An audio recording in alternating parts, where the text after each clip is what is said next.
Hello, आप सभी को मेरा प्यार भरा नमस्कार।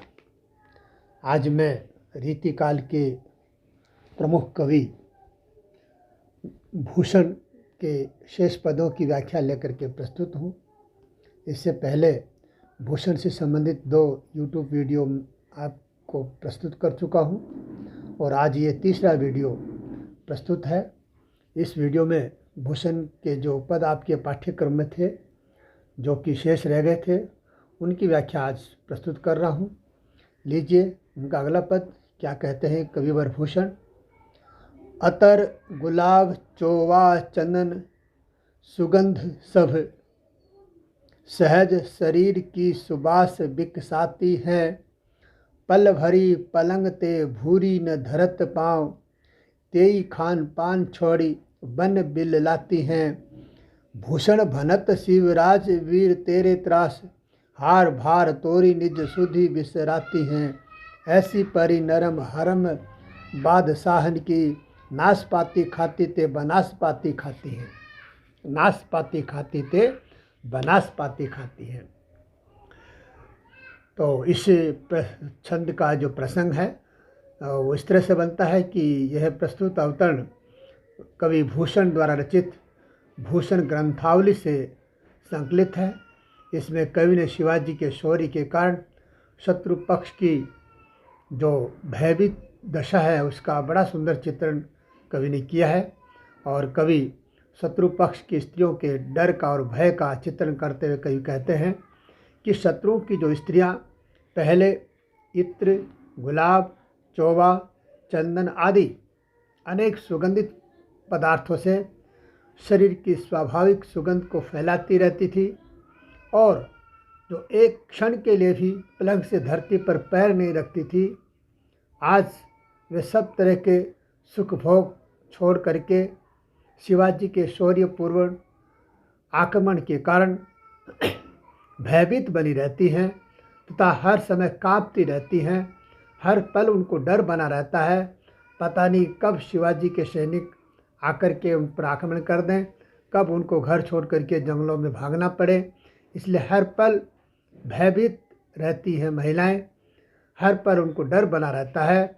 आगे कवि भूषण कहते हैं, हे वीरवर शिवाजी, आपसे भयभीत रहकर शत्रु नारियां अपने हार और अन्य आभूषणों की सज्जा को तोड़कर अपनी चेतना या याददाश्त को भूल जाती हैं।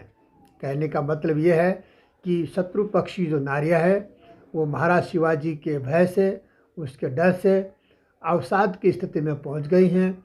वे कभी तो अपने आप को आभूषणों से सुसज्जित करती है और कभी उनको तोड़ करके फेंक देती है। वो अपनी याददाश्त भी भूल जाती है कि उनको क्या करना है, क्या नहीं करना है। उनके रोज़मर्रा के काम भी अस्त व्यस्त हो गए हैं, उनका जीवन भी दुभर और मुश्किल हो गया है। ऐसी स्थिति में आगे कवि कहते हैं, औरंगजेब आदि मुग़ल बादशाहों के वैभव ऐश्वर्यशाली महलों के रनिवासों में उनकी नारियां इसी तरह भयभीत पड़ी रहती है, या कहें कि वो महलों को छोड़कर इधर उधर भटकती रहती हैं। कवि कहते हैं कि पहले बहुत अच्छे अच्छे फल, नाशपाती जैसे सुंदर फल, मीठे और स्वादिष्ट फल खाती थी, परंतु अब वे वनस्पति अर्थात जंगली बेल पत्तियों खा करके अपना जीवन यापन करती हैं। ऐसी दुर्दशा शत्रु पक्ष की स्त्रियों की हो गई है। और इस पद में जो विशेष बातें हैं वो ज़रा ध्यान दें। इस पद में शिवाजी के पराक्रम का बहुत ही बढ़ा चढ़ा करके वर्णन किया गया है। शत्रु पक्ष की भयभीत दशा को प्रतिनायक की दृष्टि से दर्शाया गया है। और इस छंद में अनुप्रास एवं सभंग पद यमक के साथ श्लेष अलंकार का प्रयोग हुआ है। और ये छंद जो है वो कवित छंद है और उसकी यति गति प्रशस्य है। अगला पद देखिए, सौंधे के आधार किशमिश जिनको आहार, 4 अंक लंक मुख चंद के समानी हैं। ऐसी अरि नारी शिवराज तेरे वीर, ऐसी अरि नारी शिवराज वीर तेरे त्रास, पायन में छाले परे काय कुमलानी हैं। ग्रीष्म की तपती की विपत्ति ने कान सुनी, कंज की कलिस बिनु पानी मुरझानी है। तोरी के छरासो अछरासियो तोरी के छरासो अछरासियो निचोरी, कहे तुमने कहते कंत मुक्ता में पानी है। कहे तुमने कहते कंत मुक्ता में पानी है। कवि क्या कहते हैं देखिए इस पद में, जरा गौर से सुनेगा। अवतरण यही है कि ये प्रस्तुत काव्य पंक्तियां हैं, भूषण द्वारा रचित, वीर रस से संबंधित हैं और इसमें शिवाजी के शौर्य तथा उससे भयभीत शत्रु पक्ष का चित्रण कवि ने बहुत सुंदर तरीके से किया है। कवि कहते हैं कि शिवाजी के शौर्य और उसके पराक्रम से भयभीत शत्रु पक्ष की जो दशा है बहुत खराब हो गई है, और उसका चित्रण करते हुए कवि कहते हैं, हे वीर शिरोमणि शिवाजी, जो शत्रु नारियां पहले सुगंध युक्त पदार्थों का सेवन तथा किशमिश आदि मेवों का आहार करती थी, उनकी कमर सुंदरता के कारण पतली तथा मुख चंद्रमा के समान सुंदर था। ऐसी शत्रु नारियां अब तुम्हारे भय से भागती रहती हैं।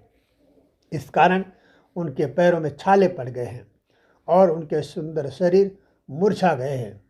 वे ग्रीष्मकाल की तपती हुई दोपहरी की भी चिंता नहीं करती। कहने का मतलब यह है कि गर्मी के ताप को भी वे मजबूरी में सहती रहती हैं तथा कमल कली की तरह बिना पानी के मुरझाई रहती हैं। कहने का भाव प्यासी फिरती रहती हैं। वे आपसी भेदभाव को त्याग कर अप्सराओं के समान इस तरह से निवेदन करती हैं कि तुम कहते थे कि पति की मुक्ति में अथवा पति रूपी मोती में ही आब या इज्जत है। उनके कहने का मतलब यह है कि वे तुमसे अपने अपने पति की मुक्ति के लिए प्रार्थना करते हैं। हे वीर शिवाजी, ऐसा आपका प्रताप है, ऐसा आपका पराक्रम है कि अब शत्रु पक्ष की स्त्रियां हैं अपने अपने पति की मुक्ति के लिए आपसे प्रार्थना करने लगी हैं। उनकी दशा बड़ी खराब हो गई है। हे वीर शिरोमणि शिवाजी, आप महान हैं, आपका पराक्रम महान है। कवि ने के इस छंद में जो विशेष बातें हैं भाषा शैली की दृष्टि से वो भी गौर करने लायक हैं। पहले सुख वैभव जीवन तथा बाद में विपन्न दशा से ग्रस्त रहना, इस तरह शत्रु पक्ष की नारियों का जीवन शिवाजी के पराक्रम के कारण चिंतनीय दर्शाया गया है। पक्ष एवं विपक्ष में वीर तथा भयानक रूप की योजना द्रष्टव्य है। प्रतिकूल दशा की सुंदर व्यंजना हुई है और इस छंद में अनुप्रास, श्लेष, उपमा, विनोक्ति तथा पर्यायोक्ति अलंकारों का प्रयोग हुआ है और कवि छंद की यति गति एवं पदमेत्री बिल्कुल उचित है। अगले छंद में कवि क्या कहते हैं देखिए, आपस की फूट ही ते सारे हिंदुवान टूटे, टूटो कुल रावण अनिति अति करते, पैठी को पताल बलि वज्रधर ईसरते, टूटो हिरणाक्ष अभिमान चित्त धरते, टूटो शिशुपाल वासुदेव जीव जू सो बैर करी, टूटो है महिष्ठते अधम विचरते, राम कर छुवनते, टूटो जो महेश चाप, टूटी पातशाही शिवराज संग लड़ते, टूटी पातशाही शिवराज संग लड़ते। कवि क्या कह रहे हैं देखिए इस पद में, बहुत सुंदर तरीके से हिंदुओं की आपसी फूट का वर्णन किया है कि जब परिवार में फूट पड़ती है तो दूसरे लोग उसका फ़ायदा उठाते हैं। हमारे हिंदुस्तान में यही हुआ है, जिसके कारण आतताइयों ने यहाँ सैकड़ों वर्षों तक शासन किया। कवि उसी फूट का वर्णन कर रहे हैं यहाँ। देखिए इस पद का जो प्रसंग है वो यही है कि ये अवतरण भूषण द्वारा रचित है। इस पद में भूषण ने राष्ट्रीय भावना का परिचय दिया है और बताया है कि अन्य हिंदू राजा भी शिवाजी का साथ देते तो उस समय भारत को मुगलों के अत्याचार से बचाया जा सकता था, परंतु उन्होंने ऐसा किया नहीं। इसी ऐतिहासिक सत्य को संकेत करते हुए कविवर भूषण कहते हैं कि आपस में फूट होने से ही भारत के सारे हिंदू राजा मुगलों द्वारा दबाए जाते रहे और उनके राज्य नष्ट किए गए। वास्तव में हिंदू राजाओं ने ये गलत कार्य किया। जैसे बहुत अनीति करने से शक्तिशाली रावण का कुल भी नष्ट हो गया था, वैसे हिंदू राजाओं की अनीति से ये देश अपने गौरव, अपनी संस्कृति और अपनी सभ्यता से नष्ट होने लगा। देवराज इंद्र से ईर्ष्या रखने पर दैत्यराज बलि को भी पाताल जाना पड़ा था और अभिमान करने से हिरण्याक्ष या दैत्यराज हिरण्यकश्यप का भी विनाश हुआ था। इसी प्रकार भगवान श्री कृष्ण से बैर करने के कारण राजा शिशुपाल का भी विनाश हुआ और बुरे आचरण करने से महिषासुर नामक दैत्य का भी विनाश हुआ। कवि का कहने का मतलब यह है कि आपसी फूट, ईर्ष्या, झूठा अभिमान, गलत आचरण और आपस में बैर रखने का परिणाम हमेशा बुरा ही होता है। इन्हीं दोषों के कारण भारत के हिंदू राजा मुगल साम्राज्य के द्वारा नष्ट किए जाते रहे और नुकसान उठाते रहे, जिसके कारण भारत सैकड़ों वर्षों तक उनकी गुलामी के दंश को झेलता रहा। आगे कवि भूषण कहते हैं, जिस प्रकार शिवाजी का धनुष भगवान राम के हाथ का स्पर्श पाते टूट गया था, उसी प्रकार शिवाजी के साथ लड़ाई करने से औरंगजेब की बादशाही टूटने लगी। कहने का मतलब कवि का यह है कि शिवाजी ने हिंदू जनता को संरक्षण प्रदान कर मुगल साम्राज्य के बढ़ते प्रभाव को कम किया है। पद की विशेष बातें जो हैं, कवि ने शिवाजी की तुलना भगवान श्री राम से की है और संकेत रूप में बताया है कि शिवाजी का विरोध करने से मुगल साम्राज्य का प्रभाव एकदम कम हो गया था। कवि ने इस ऐतिहासिक सत्य को बड़ी व्यथा के साथ उभारा है कि उस समय अधिकतर हिंदू राजा आपस में लड़ा करते थे और मुगल बादशाह फूट डालो की नीति का सहारा लेकर उनके राज्यों को अपने अधीन करता जा रहा था। उन देशी राजाओं में झूठा अभिमान और वैर विरोध करने से भारत की राष्ट्रीय एकता, सांस्कृतिक एकता तथा सभ्यता को बहुत ही हानि उठानी पड़ी। अंतिम दो पंक्तियों में शिवाजी के प्रति पूज्य भाव की अभिव्यक्ति है और इस अवतरण में कई पौराणिक आख्यानों की ओर संकेत किया गया है। इस पद में अनुप्रास, पुनरुक्ति प्रकाश, दृष्टांत और उपमा अलंकार का प्रयोग द्रष्टव्य है। मनहरण कवि का नाद सौंदर्य, गयता और पद मैत्री प्रशंसनीय है। अगला पद जो है कवि क्या कहते हैं, देखिए, भुज भुज केस की बेसंगनी भुजंगनी सी, खोदी खोदी खाती दीह दारुण दलन के, बख्तर पाखरणी बीच धसी जाती में, पेरी पार जात पर वाह जो जलन के, रया राव चंपति के छत्रसाल महाराज, भूषण सके करी बखान को बलन के, पक्षी पर छीने ऐसे परे पर छीने वीर, तेरी बर छीने है खलन के, तेरी बर छीने है खलन के। पद के कुछ कठिन शब्द देखें। भुजंगनी का अर्थ है सर्पनी से, सांपन या सांप। संगनी का अर्थ है साथ रहने वाली। दीह यानी दीर्घ, बड़े। दारुण दलन, भयंकर शत्रुदल। पाखरिन यानी घोड़े की जीन। मीन का अर्थ है मछली। पैरी पार यानी पार पहुंचकर। परवाह यानी प्रवाह। परछीने, पंख कटे हुए। बर यानी श्रेष्ठ, बलवान। और खलन का अर्थ दुष्ट। प्रस्तुत अवतरण कविवर भूषण द्वारा रचित छत्रसाल प्रताप से उद्धृत है। इसमें महाराज छत्रसाल के पराक्रम की प्रशंसा की गई है। कवि महाराज छत्रसाल के पराक्रम की प्रशंसा करते हुए कहते हैं, हे रयराव चंपति राय के सुपुत्र महाराज छत्रसाल, आपकी बर्छी तो भुजारूपी सर्पराज की संगनी सर्पणी के समान है। मतलब आपकी भुजा ने कभी आपका साथ नहीं छोड़ा है, आपकी भुजा ने कभी थकान महसूस नहीं की है, आपकी भुजाओं की ताकत के सामने शत्रु पक्ष कभी टिका नहीं है। और उस भुजाओं के हाथ में जब बर्छी होती है तो उसकी वीरता का कहना ही क्या। आगे कवि कहते हैं, वह बर्छी रूपी भयानक सर्पणी शत्रुओं के शवों को गहराई से खोद कर खा जाती है, डसती है। वह शत्रु के कवच लोहे की पाखरियों में इस प्रकार धंस जाती है जैसे मछली जल की प्रबल धारा को चीर कर पार चली जाती है।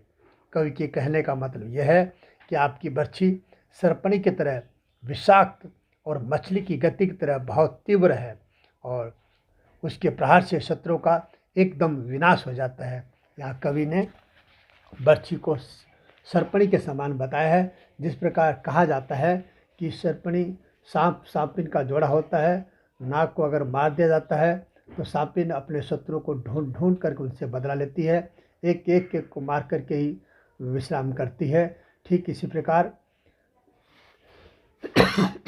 छत्रसाल की तलवार है, बर्छी है, जिसके सामने कोई भी शत्रु आ जाता है उसका बच पाना असंभव होता है। आसपास भी अगर कोई शत्रु दिखता है तो उसकी जो तलवार है उसका विनाश कर देती है और मछली की तरह बहुत तीव्र गति से चलती है। एक ही पल में शत्रु दल का नाश हो जाता है। ऐसी है महाराज छत्रसाल की तलवार। कवि भूषण कहते हैं आगे, हे महाराज, आपके बल का वर्णन कौन कर सकता है। आपकी बर्छी ने तो दुष्ट शत्रुओं के बल को ऐसा कमजोर कर दिया है कि उनकी सेनाओं के वीर पर कटे पक्षी की तरह निर्बल होकर धरती पर पड़े हुए हैं। इस प्रकार आपकी बर्छी ने दुष्ट शत्रुओं के बड़े बड़े वीरों को मौत के घाट उतार दिया है। ऐसी है आपकी तलवार, ऐसी शक्तिशाली है आपकी भुजाएं, ऐसा है आपका पराक्रम। आगे कवि की जो भाषा शैली है और उसकी जो विशेष बातें हैं उसको देखें। इस छंद में वीर गाथाकालीन चारण कवियों की अभिव्यक्ति का स्वर है। कवि भूषण स्वयं वीरता के अवतार थे, इस कारण उनके प्रत्येक छंद में वीर भाव की बहुत सशक्त अभिव्यंजना हुई है और इस पद में अनुप्रास, यमक, अलंकारों का चमत्कार द्रष्टव्य है।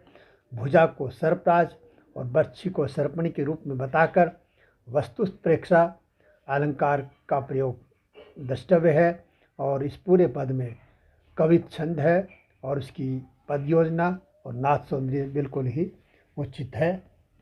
अगला और अंतिम छंद कवि का है, देखिए क्या कहते हैं कवि।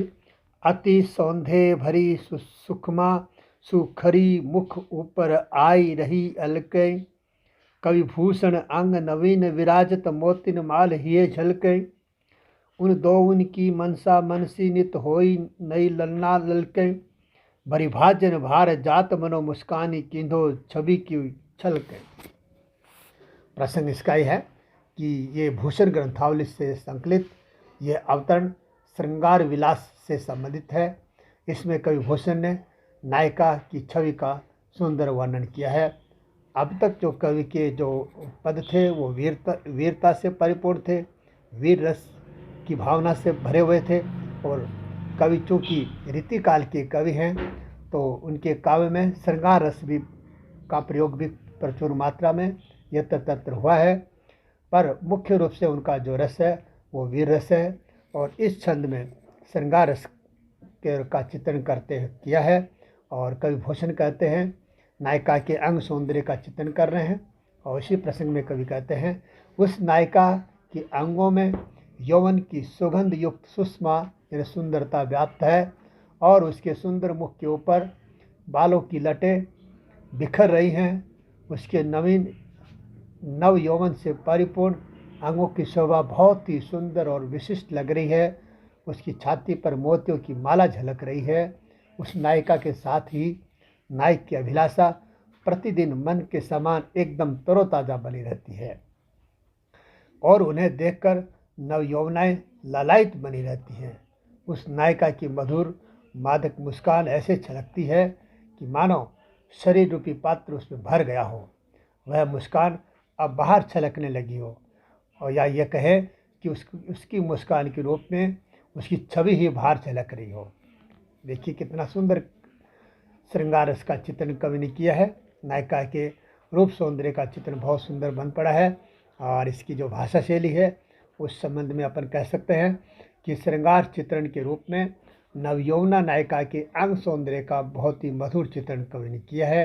नायिका के शरीर सौंदर्य का नायिका के शरीर का सौंदर्य इतना अधिक आकर्षक और सुंदर बताया गया है कि वह मादक तरल पदार्थ की तरह बाहर झलक रहा है। इससे कवि की भाव प्रवणता व्यक्त हुई है, कवि की कल्पना शक्ति का प्रयोग द्रष्टव्य है और अंत में इस छंद में अनुप्रास, उपमा तथा उत्प्रेक्षा अलंकारों का बहुत सुंदर प्रयोग हुआ है। 24 वर्णों तथा 8 सगण वाले दुर्मिल सवैया छंद की यति गति उचित है। और इन्हीं के साथ में मैं आज अपनी वाणी को विराम देता हूँ। और कवि भूषण के जो पद आपके पाठ्यक्रम में थे उनकी व्याख्या पूर्ण हुई। और आप सबको इसी के साथ बहुत बहुत धन्यवाद।